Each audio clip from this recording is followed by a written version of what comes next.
Core commander house हमला case है जी, chairman PTI समेत 5 मुल्जिमान की तलबी के समन जारी हुए हैं। तो ये अब ये आज शाम पेशी थी 7 बजे, तो वो मेरे ख्याल में हो गई होगी। अब इसी को या तो हो जाना चाहिए या फिर गिरफ्तारी के लिए तैयार हो जाएं। अगली दफा तो फिर अरेस्ट ही होंगे। गिरफ्तारी के लिए तो तैयार नहीं है वो, तो आप देखें कि हर जब पेशी होती है तो वो रात को तकरीर ऐसी ही करके जाते हैं कि आखिरी है। नहीं, वो तकरीर आखिरी करते हैं, लेकिन वो जब लास्ट टाइम कोर्ट में गए थे, इस्लामाबाद तशरीफ ले गए थे ना, वहाँ वो बैठे हुए थे सेक्रेटरी असेंबली के अपने कोर्ट के दफ्तर में। वहाँ 2 बंदे आए कोई अपने काम से कुछ और काम कराने के लिए, तो ये बाथरूम में गए हुए थे, तो वहाँ से निकले नहीं हैं ये। इसलिए उनका ख्याल ये था कि शायद मुझे पकड़ने आए हैं, तो इतने बड़े बहादुर हैं, मैं छोड़ दें उनकी बहादुरी के किस्से अल्टीमेटली लोगों को पता चल जाएंगे। पहले भी पता चल गए हैं, तो मजीद भी मेरा ख्याल है बहुत जल्दी। ये किसने पेश होना है? बुशरा बीबी को बुलाया गया था, हमाद अजहर हसन, न्याजी मुराद से। ये वो वाले लोग हैं जो कि मतलब बुशरा बीबी तो खैर पता है, ये वो वाले लोग हैं छुपे बैठे, ये वो वाले लोग हैं जो सोफों पे तो जरूर बैठे हैं, लेकिन वो लोग हैं जो जिम्मेदार हैं जो कुछ ज़मान पार्क के बाहर हुआ था, जब पेट्रोल बम फेंके गए रेंजर्स के ऊपर, पुलिस के ऊपर। ये वो लोग हैं जो जिम्मेदार हैं 9 मई को होने वाले कोर कमांडर के अटैक के हवाले से। ये वो लोग हैं जो जिम्मेदार हैं अस्करी टावर को जलाए जाने के। ये इनके ऊपर चार्जेस बहुत खौफनाक नौइयत के हैं और इनकी मौजूदगियाँ साबित है वहाँ। Nothing needs to be proved. सबूत इनके मुतल्लिक हैं, वीडियो सबूत भी हैं, इनकी तकारीर भी हैं, इनके उकसाने वाली वो स्टेटमेंट्स भी हैं सारी। तो ये मेरे ख्याल से बकरे की माँ कब तक खैर मनाएगी, ये भी जल्दी कोई ना कोई रंग लाएगा। ये जो सिलसिला है ख़ास तौर से कोर कमांडर हाउस का, तो इसके लिए भी बहुत ज़्यादा इंतजार करने की जरूरत नहीं है। मेरे ख्याल में इसमें तो फिर कोई रियायत जो है वो तो बारहा कहा गया है कि इस मामले में जो है वो कोई रियायत जो है वो नहीं मिलेगी। फैसल वाडा साहब एक बार फिर से मैदान में आया और मेरे ख्याल में मैं हमेशा कहती होती हूँ कि वाडा साहब आजकल जो बात करते हैं ना, मेरे ख्याल में ज़रा उसको गौर से सुनना चाहिए। उसके पीछे होती है बड़ी प्रेडिक्शंस वो पहले कर चुके हैं और सही साबित भी हुए हैं। अब वो जी एक तो ये कह रहे हैं कि आर्मी चीफ की तकर्री के नोटिफिकेशन पर पहले दस्तखत किए थे आरिफ अलवी साहब ने, फिर चेयरमैन से मशवरा किया था, ये एक वो खबर दे रहे हैं। और फिर वो कह रहे हैं कि वो ये प्रेडिक्ट कर रहे हैं कि आने वाले इलेक्शन में आज़ाद लोग जो हैं वो ज़्यादा बड़ी तादाद में कामयाब। देखिए, पहली बात तो ये है कि फैसल वाडा को आप नॉन सीरियसली नहीं ले सकते, क्योंकि जब तक वो पार्टी के अंदर रहे थे वो बहुत क्लोज लोगों में से शुमार होते थे। इमरान खान साहब के कॉमरेड्स इन आर्म्स में उनका शुमार होता था। उन्होंने काफ़ी एक्सपोज किया है पार्टी को भी, पार्टी की लीडरशिप को भी। बहुत सारे टीवी इंटरव्यूज़ उसके हवाले हैं और मेरे ख्याल से वो चीज़ें लोगं को फैसल वाडा के ज़रिए पता चली हैं जो पहले नहीं पता थी खान साहब के बारे में या खान साहब की पार्टी के बारे में। ठीक है जी। दूसरी बात यह है कि एक और बात जो उन्होंने बड़े वसूख से कही है वो ये है कि एक तो ये वो उन्हीं लोगों का साथ देंगे जिनको वो आज़ाद करार दे रहे हैं। इसका मतलब ये है कि वो किसी पार्टी में नहीं जा रहे हैं। ये आज़ाद जो हैं ये किसकी बी टीम बनेगी इसके हवाले से अभी कुछ कहना जो है वो कबल इस वक्त होगा, लेकिन बहरहाल उनका ये जो आर्गूमेंट है कि एक बड़ी तादाद में इंडिपेंडेंट्स जीतेंगे और फिर वो जिस भी पार्टी के साथ बैठेंगे वही हुकूमत बनाएगी, इंदिया ये है वो जो दे रहे हैं। इसलिए उनका ख्याल ये है कि वो जो है वो आज़ाद उम्मीदवार के तौर के ऊपर इलेक्शन लड़ेंगे और उनका ख्याल ये है कि वो जीतेंगे भी। और उनकी बातों को सीरियस लेने की मेरे ख्याल में बुखारी साहब ये भी वजह होनी चाहिए कि उन्होंने जिस टाइम पे पार्टी को छोड़ा, अब उनके कनेक्शंस थे, उन्होंने सेंस किया चीज़ों को।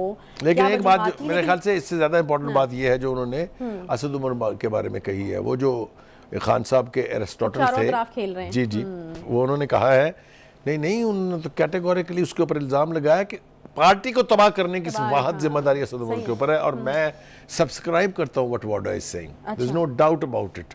ये वो लोग हैं जो आज कह रहे हैं कि हमारा तो पार्टी से कोई ताल्लुक नहीं है और पार्टी ने उनको निकाल भी दिया है, लेकिन ये वही लोग हैं जो कहते थे ये इमरान यानी पार्टी का जो हेड है वो हमारी रेड लाइन है और अगर ये हुआ तो खून बहेगा, ये पता नहीं क्या क्या कहेगा ये। और शेख रशीद जाद दोनों को अपनी ज़बान पर कोई काबू नहीं था। एक ऐसा खौफनाक मंजरनामा दिखाते थे कौम को कि पता नहीं क्या क़यामत टूट पड़ेगी। वो क़यामत जो है वो इस वक्त ज़मान पार्क के बेडरूम में तशरीफ रखती हैं। अच्छा। और कोई क़यामत वामत नहीं है। अच्छा, पीटीआई के एक साबिक वफाकी वजीर की आज गिरफ्तारी है, गुलाम सरवर खान साहब, याद होगा जी मुझे बहुत अच्छी तरह याद है। उन्होंने जो शोहरत पाई है वो ये है कि पाकिस्तान इंटरनेशनल एयरलाइन जो है उसकी बर्बादी का वो बायस बने हैं। वो अपनी मोहब्बत में अपने पार्टी के लीडर के जो उन्होंने बयान दिया था कि जी जितने पायलट हैं पीआईए के उनके तो लाइसेंस ही जाली हैं, 2 नंबर है। पूरी दुनिया में पीआईए बैन हो गई और जिसका अरबों रुपए में नुकसान हुआ हमें और किसी ने पूछा तक नहीं इनसे। इनको तो इनके खिलाफ तो बहुत खौफनाक एक्शन होना चाहिए था जो नहीं हुआ है। लेकिन इनकी गिरफ्तारी जो है और हवालों से हुई है, वो हवाले भी बड़े खौफनाक हैं। सही है। जब आप लोगों को रूपोश कराते हैं, तीनों सानहों में जी 9 मई में जलाओ घिराव और जुडिशल कॉम्प्लेक्स पर हमले में भी जी जी जी जी तो गिरफ्तारी इनकी हो गई। इनके बेटे और भतीजे के हमरा ये गिरफ्तार हुए और कहा जा रहा है कि किसी दोस्त के घर के छुपे हुए। देखिए, जिसने रोल प्ले किया है 9 मई में, जिसने रोल प्ले किया है 25 मई में, 26 नवंबर में, उनको हिसाब तो अब देना पड़ना है, इसमें तो कोई दो राय नहीं है, तो बचता कोई नहीं है। सही। अच्छा, सदर मुमलिकत ने आज जस्टिस काजी फाइज ईसा की बतौर चीफ जस्टिस तैनाती की मंजूरी जो है वो दे दी है और बड़े आजकल साइलेंट या फिर क्या उसको कहेंगे कि बिल्कुल भी मजामत करते हुए नज़र नहीं आ रहे, कोई बयानात देते हुए नज़र नहीं आ रहे। आपको लग रहा है कि सदर साहब ने अब सीखा है बहुत सारी चीज़ों से और अब उनको लगता है कि अब नहीं फ़ायदा कोई? उनके पास मेरे ख्याल से इसके अलावा कोई चारा नहीं था, पहले उन्होंने करके देख लिया है। अच्छा। क्योंकि जो दक्षत वो नहीं करते थे समरी के ऊपर, वो ऑटोमेटिकली फिर लॉ भी बन जाता था और हो भी जाता था।